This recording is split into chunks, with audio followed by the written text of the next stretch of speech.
Pourquoi la très sainte Vierge Marie est-elle la grande absente de votre exposé et du concile? Si tu crois. Si tu veux. Oui, bien sûr, je n'ai pas pu en parler, encore que vous avez vu apparaître quand même, je pense, dans le chapitre, dans le texte, le grand texte sur l'Église, Lumen Gentium, voilà, le dernier chapitre, le 8e chapitre est consacré entièrement à la Vierge Marie. Et ça a été une discussion au concile aussi. Alors là aussi, je ne vais pas me lancer dans trop d'explications, mais le cardinal Ottaviani, toujours lui, voulait qu'il y ait un chapitre, un texte en lui-même qui soit consacré, un schéma, ce qu'on appelait un schéma consacré entièrement à la Vierge Marie. Et puis d'autres disaient non, il faut l'intégrer dans le grand texte sur l'Église, parce que évidemment la figure de Marie et la figure de l'Église sont en relation très forte l'une vis-à-vis de l'autre. Alors il y avait un débat comme ça dans l'aula conciliaire. Alors on s'est dit mais comment est-ce qu'on va trancher? Eh bien on a décidé de choisir deux cardinaux. Voilà. Un qui dirait oui, il faut un schéma uniquement consacré à la Vierge Marie, et l'autre cardinal disant non, il faut qu'un chapitre du grand texte sur l'Église soit consacré à Marie.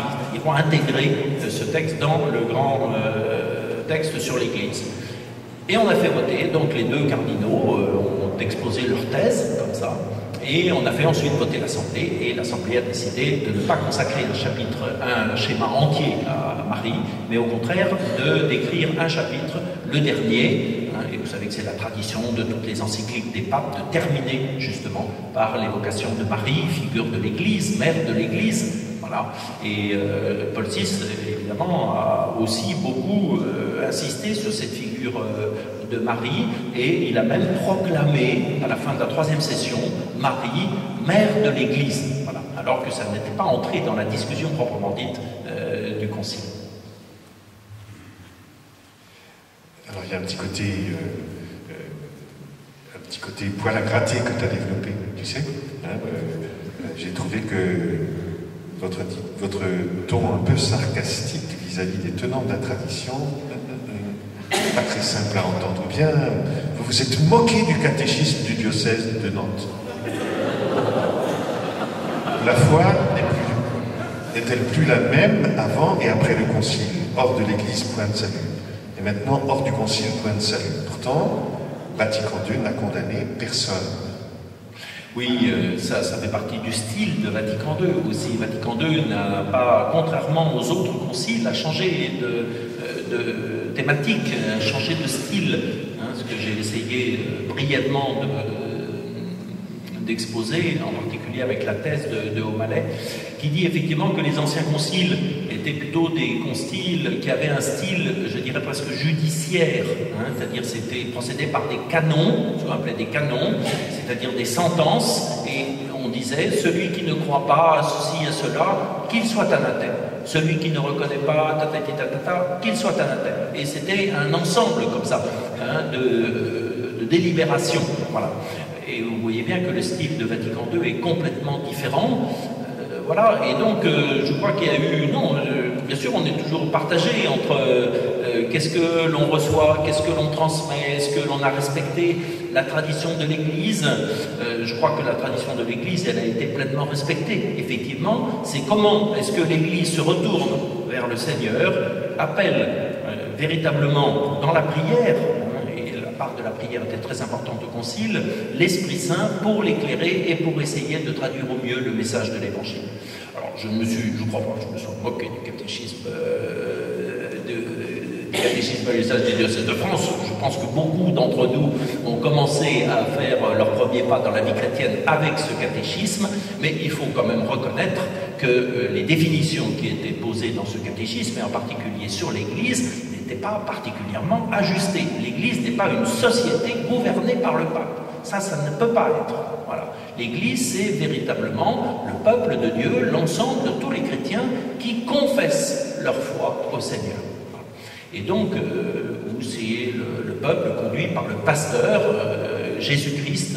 Voilà, c'est vraiment le Concile Vatican II a fait vraiment retour à des fondamentaux bibliques et évangéliques, tels que le Christ les a signifiés lui-même dans le message de l'Évangile, et tels que nous l'entendons encore aujourd'hui, chaque dimanche, dans la parole de Dieu.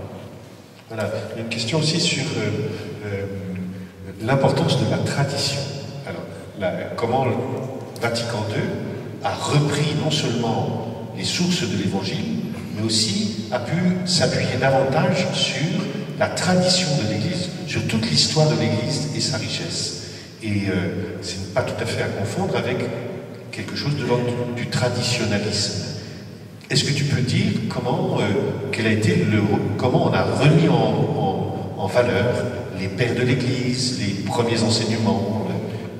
Oui, bien sûr, et ça c'était une volonté affirmée du Concile, c'est-à-dire de revenir à une tradition patristique, voilà, qui elle-même puisait, je viens de le dire à l'instant, au trésor de l'Écriture. Voilà. Et vous savez bien que pour la Constitution, la grande Constitution sur la parole de Dieu, qu'on appelle Dei Verbum, il y a eu tout un enjeu également, toute une discussion qui s'est focalisée autour des deux termes tradition et écriture. Voilà, c'était des termes qui étaient hérités de la manière de penser du XIXe siècle en particulier. Voilà. Et il ne faut pas oublier quand même que la plupart des pères, des évêques, étaient nés au XIXe siècle et ils avaient fait leurs études dans les séminaires avant 1914 pour la plupart. Donc ils avaient vécu dans cette perspective-là. Et ni la tradition, ni l'écriture, évidemment, ne sont dévoyés dans le Concile Vatican II. Simplement, ce que le Concile a voulu considérer de façon tout à fait forte et première, c'est que le Concile et l'Église tient son unité, son origine, son identité, ni de la tradition, ni de l'écriture, mais de la figure du Christ lui-même à laquelle chacun des chrétiens est invité à engager sa vie, sa foi. Voilà. Et je crois que c'est ça qui est important. Et le retour à la tradition patristique, eh bien, c'était justement celui-là, c'est-à-dire de plonger dans ce que les pères de l'Église, les saints Athanase, les saints Basile, les saints Grégoire, etc., tous ceux qui avaient en quelque sorte été aussi à l'origine des premiers conciles de Nicée, Constantinople, etc., c'est-à-dire l'affirmation du credo, eh bien, c'était de revenir à ces sources-là. Voilà. À partir de quoi la tradition se met en route, c'est-à-dire la tradition dans son sens premier, c'est-à-dire la transmission du message de la foi, du dépôt de la foi, comme dira Jean 23 dans son homélie d'ouverture. Jean 23 avait situé bien les enjeux du Concile dans son homélie d'ouverture, Gaudet Mater Ecclesia.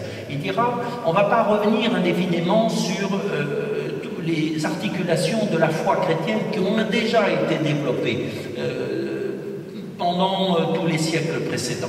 Mais le Concile va essayer de se demander comment est-ce qu'il peut traduire à nouveau dans le monde de son époque, comment est-ce qu'il peut traduire, porter cette bonne nouvelle de Jésus-Christ pour les populations de l'époque, pour les sociétés de l'époque. Voilà. Et c'est tout à fait cette perspective-là. Mais simplement, il faut aussi revaloriser ce qui est de l'ordre de la parole de Dieu. Et je crois que ça a été un vrai renouveau du Concile dans ce domaine-là. Voilà. Dans les questions, il y en a une. Voilà.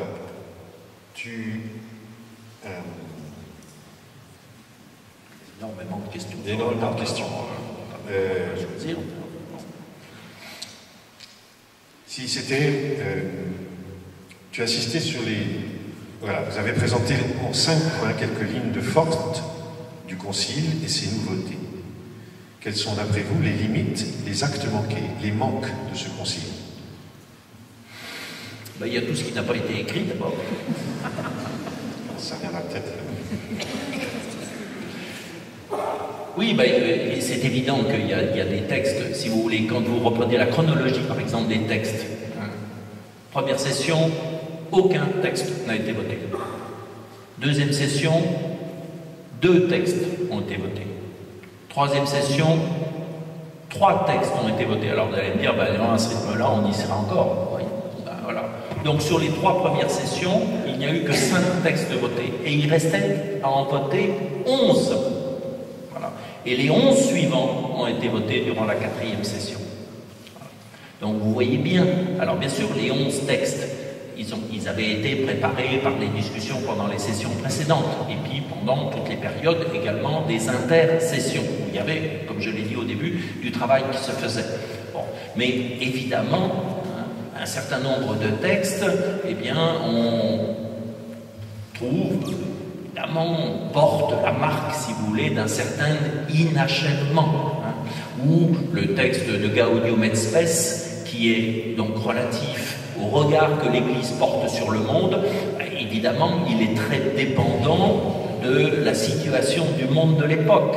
Et le monde des années 60, quand on regarde ne serait-ce que quelquefois des archives, on se dit, mon Dieu, est-ce possible, ça a l'air d'être avant le Concile de Trente, hein, vraiment, voilà.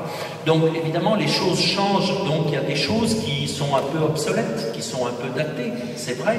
Voilà. Cela étant, je crois que beaucoup de textes aujourd'hui gardent leur importance, et puis l'importance des textes n'est pas le même à ce moment-là, au moment où on les vote, et aujourd'hui. Vous savez que dans les textes conciliaires, il y a 3 degrés. Il y a le plus haut degré, ce sont les constitutions, il y en a 4. Ensuite, il y a le degré, si on peut dire inférieur, d'importance du texte, qui sont les décrets. Et enfin, il y a le 3e degré, qui sont les déclarations. Donc les déclarations, ce sont des textes un peu de circonstance, c'est des textes qui n'ont pas énormément d'importance au moment où les évêques les votent. Or, il y a 2 textes qui aujourd'hui reviennent très souvent justement dans l'héritage du Concile, c'est le texte sur la liberté religieuse qui est une déclaration et qui est extrêmement disputé encore aujourd'hui, et le texte sur les religions non chrétiennes, avec tout ce que l'on entend aujourd'hui. Et c'est aussi une déclaration, c'est-à-dire le dernier degré des textes au moment où les évêques les ont votés. En revanche, il y a des décrets, par exemple le décret sur l'éducation chrétienne, dont plus personne ne parle aujourd'hui, qui est complètement passé sous silence. Et puis, il y a des décrets qui ont été mis en route, mis en œuvre. Le décret sur la réforme des séminaires, par exemple. Bon, vous savez que sur les prêtres, il y a 2 décrets. Il y a Presbyterorum Ordinis, qui resitue le ministère du prêtre par rapport à celui de l'évêque, et puis Optatam Diotius, qui est un décret pour réformer la formation dans les séminaires. La réforme, elle a eu lieu, elle a été mise en route, etc. Donc il n'y a plus tellement lieu de revenir là-dessus. Donc effectivement, il y a des choses qui sont passées, soit qui sont devenues obsolètes parce qu'elles parlaient de sujets qui n'ont plus aujourd'hui beaucoup d'importance, soit au contraire parce qu'elles sont passées effectivement dans les mœurs de la vie de l'Église et qu'on n'y fait plus tellement attention.